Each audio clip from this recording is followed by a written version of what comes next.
বর্তমানে আমাদের সোশ্যাল মিডিয়ার কল্যাণে এবং ইন্টারনেটের অ্যাভেলেবিলিটির কারণে পর্ন অ্যাডিকশন খুব মারাত্মক হারে ছড়িয়ে পড়েছে শিশু কিশোর থেকে নানা বয়সী মানুষের মধ্যে। এই পর্ন অ্যাডিকশন বেসিক্যালি কিভাবে কাজ করে?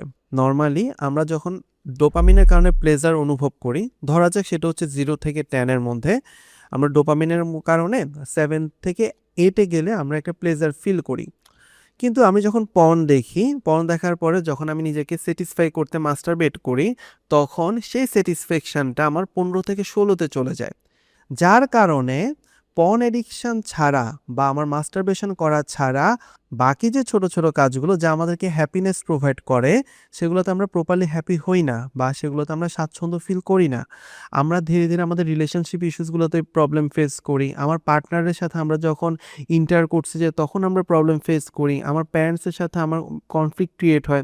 আমি পড়াশোনায় প্রপারলি মনোযোগ বসাতে পারি না। এছাড়াও আমার সেক্সুয়াল ডিস্যাটিসফ্যাকশন ক্রিয়েট হয়। আমার পার্টনারকে আমি সহজে ট্রাস্ট করতে পারি না। আমার কমিউনিকেশন করতে প্রবলেম হয় এবং একই সাথে শুধুমাত্র আমরা যখন পর্ন দেখি এবং আফটার দ্যাট যখন আমরা মাস্টারবেট করি তখনই হয়তোবা নিজের মধ্যে একটা কনফিডেন্ট ফিল করি।